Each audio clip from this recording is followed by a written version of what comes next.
The Biden agenda, Build Back Broke. I know they call it Build Back Better, but it's not going to work.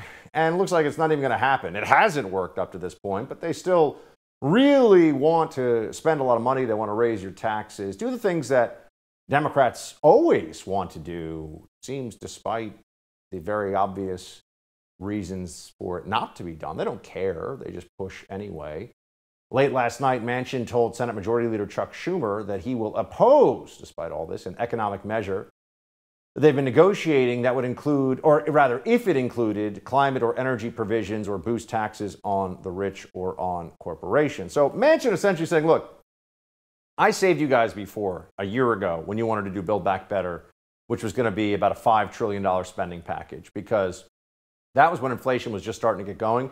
Now inflation's out of control, over 9%. What would make inflation worse? Ask yourself that question. What do we know would make inflation more destructive than it already is to the economic well-being of the American people?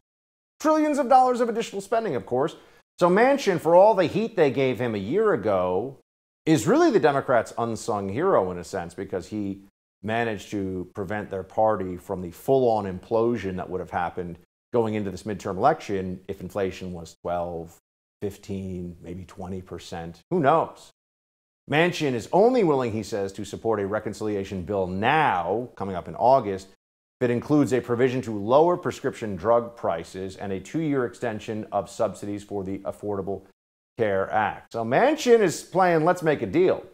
And he's saying nothing on your Green New Deal nonsense, speaking of deals, and no climate change craziness, and no raising taxes. Well, the problem is Democrats, they want to do that more than anything else.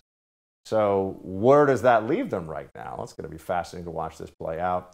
Senator Manchin's spokesperson put out this statement: political headlines are of no value to the millions of Americans struggling to afford groceries and gas as inflation soars to 9.1%.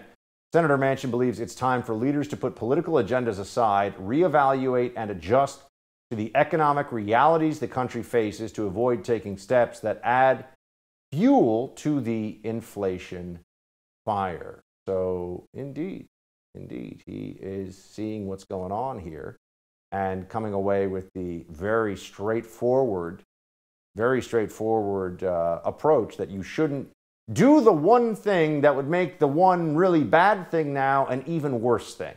Very straightforward, right? But Democrats are very upset about this.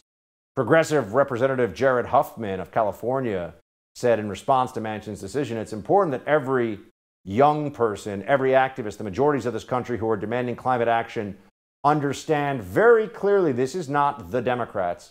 This is one very corrupted, compromised man named Joe Manchin. When it comes to the most important existential issues of our time, this man is a wrecking ball.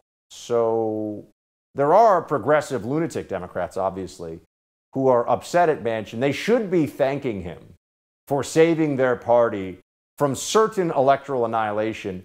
But because, once again, facing the same kind of decision, should we do a massive increase in spending after we've already spent trillions and trillions too much?